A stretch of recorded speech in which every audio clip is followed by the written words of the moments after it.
안녕하세요. 김태훈 목사입니다. 빵집 목사의 뚜벅뚜벅 메시지. 오늘은 창세기 묵상 42번째. 복 중에 복은 무엇인가? 복 중에 복은 무엇인가? 창세기 26장 17절에서 35절의 말씀 가지고 뚜벅뚜벅 메시지 시작하겠습니다. 자, 오늘 본문은 브엘세바로 올라가는 이삭의 이야기입니다. 가끔 집을 떠나 여행을 할 때마다 느끼는 것이 있습니다. 그것은 아무리 시설이 좋은 호텔에서 지내도요, 시간이 지나면 지날수록 내 집이 더 좋다라는 것입니다. 행복은 어디에 있습니까? 이렇게 질문 던졌을 때 화려하게 잘 사는 것에 있지 않고 사는 맛과 멋을 누리며 사는 것에 있다, 이런 말씀을 드리고 싶습니다. 화려하게 사는 것도 좋을 수도 있지만은 그래도요, 사는 멋과 사는 맛이 있어야 합니다. 그런 의미에서 잘 사는 것보다 내가 마음에 마땅히 가야 할 곳, 내가 마땅히 있어야 할 곳에 있는 것이 행복의 중요한 요소 중에 하나인 것 같습니다. 오늘 본문은 그 진리를 잘 말해 줍니다. 어느 해에 가나안 땅에 큰 흉년이 들었습니다. 그러자 이삭은 블레셋 땅 그랄로 피난을 갔습니다. 그리고 그랄 땅에서 농사를 지어서 100배의 결실을 얻었고 하나님의 복으로 엄청난 거부가 되었지요.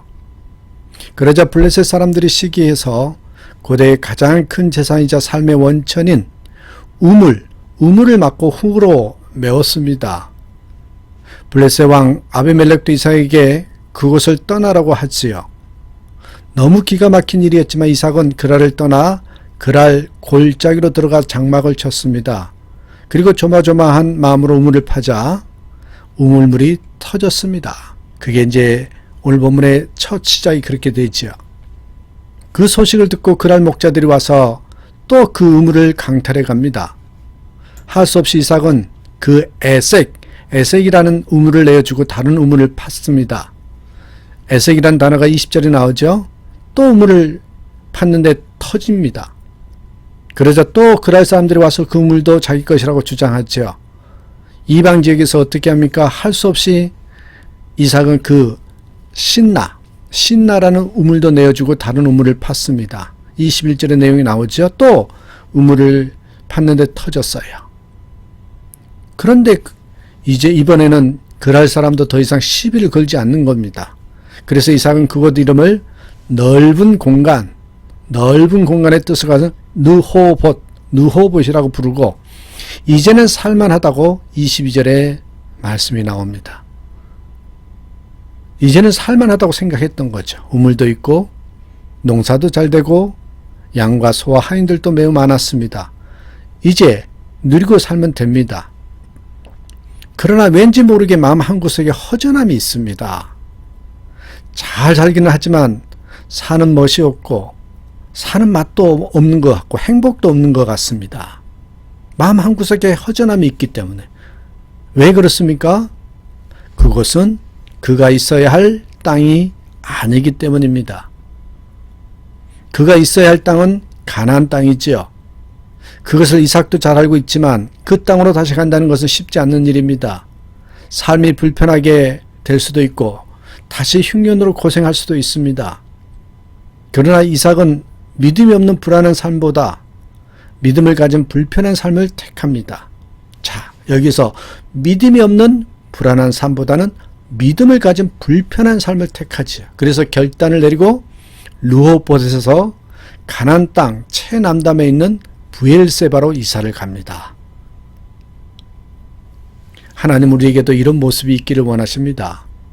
우리는 르호봇이 아무리 살기가 좋아도 약속의 땅 브엘세바로 가야 하는 거죠. 왜냐하면 우리가 있어야 할 자리에 있지 않으면 잘 살 수 있어도 여러분 아셔야 됩니다. 행복할 수가 없기 때문에 그렇습니다. 잘 산다고 해서 다 행복한 게 아니잖아요. 그렇습니다, 여러분. 이제 살기 좋은 르호봇을 떠나면 망할 것 같지만 하나님은 브엘세바의 삶을 결단한 자에게 반드시 복의 복으로 이어가게 하십니다. 이삭이 브엘세바에 올라가서 어떤 복을 받습니까? 저는요, 이제 르호봇에서 브엘세바로 올라간 이삭이 받은 복을 보면서요, 맞다, 이게 복 중의 복이다, 이런 생각이 들었습니다. 저도 또한 제 자녀들도 참 이런 복을 받았으면 좋겠다. 내 주변의 모든 사람, 특별히 우리 예수 믿는 사람들은 이 복이 임한다는 것을 다시 한번 생각하면서 복 중에 복은 무엇인가, 이것을 한번 살펴보도록 하겠습니다. 자, 첫 번째입니다. 하나님께서 함께 하시는 것.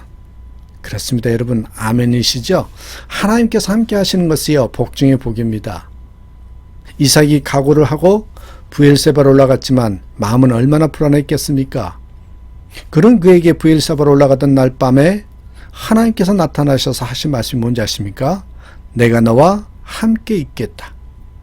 내가 너와 함께 있겠다는 이루의 말씀을 주셨습니다. 24절에 나오죠. 하나님께서 함께 하신다면 무엇이 불안하고 두려워할 것이 있겠습니까?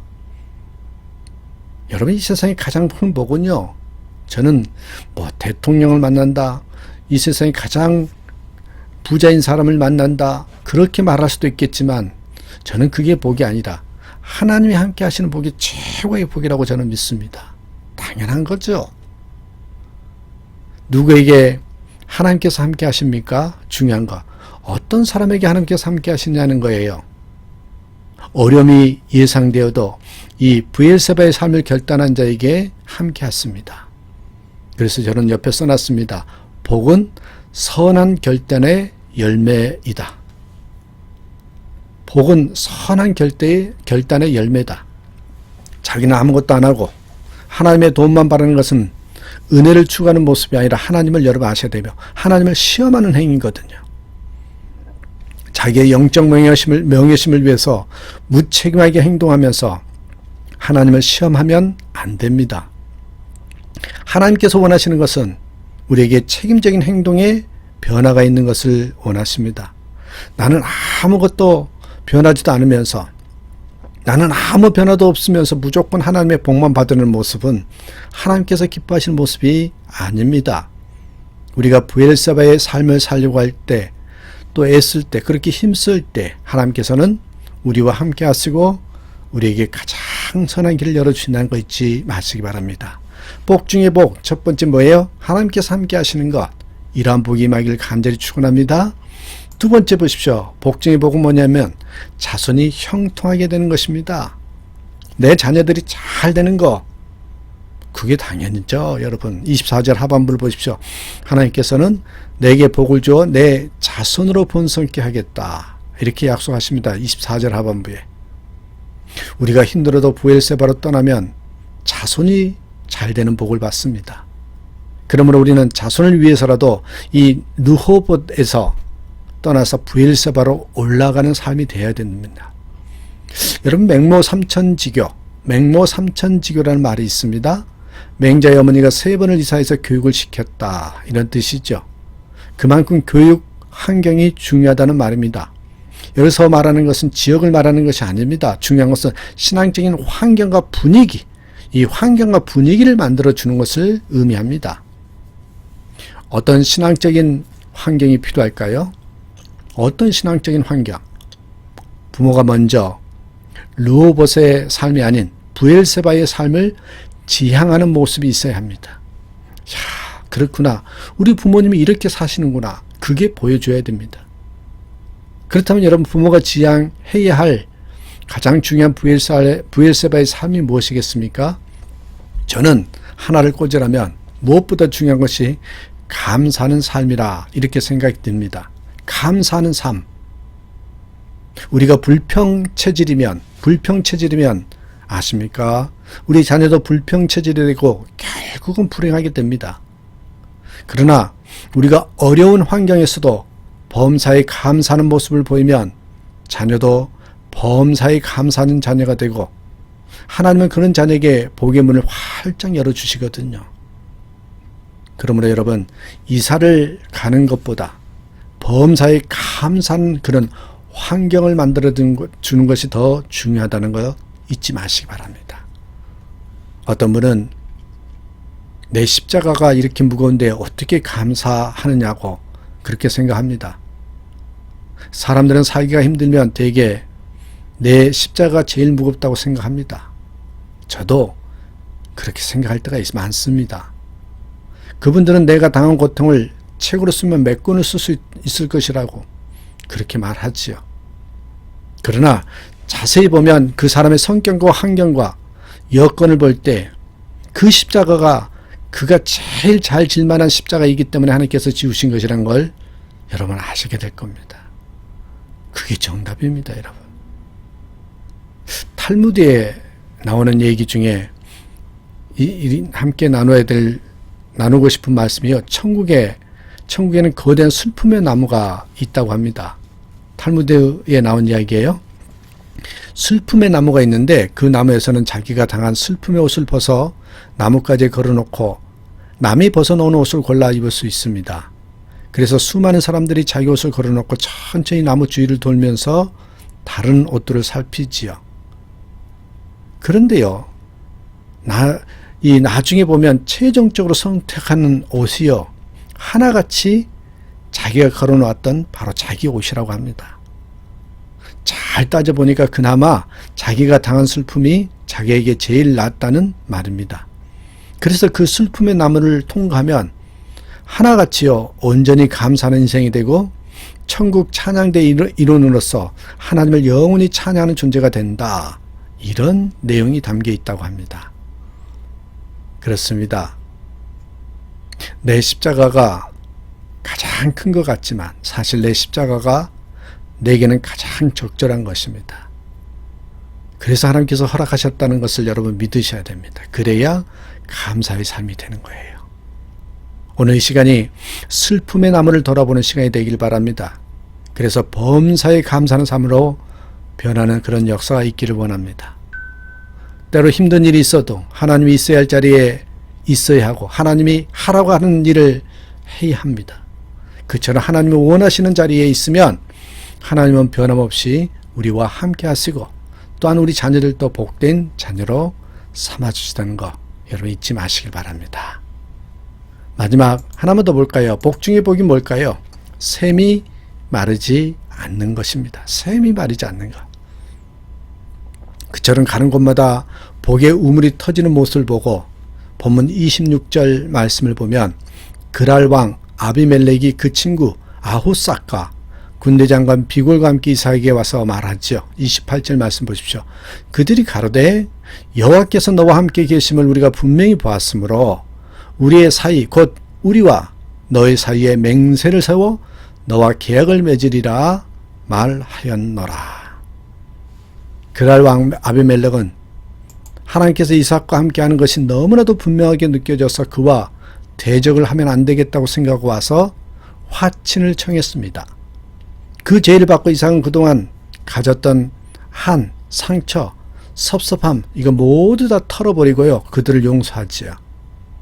그리고 그날 저녁 잔치를 베풀어주고 다음날 아침에 그들에게 평안을 이렇게 허락하면서 평안하게 보내줍니다. 하나님께서도 그 모습을 보고 크게 기뻐하셨을 것입니다. 하나님께서는 원수에 대한 용서하는 마음을 가지는 순간 그 사람의 마음의 소원을 속히 이루어 주십니다. 용서가 없으면 소원 성취도 없을 것이고 용서가 없으면 여러분 아십니까?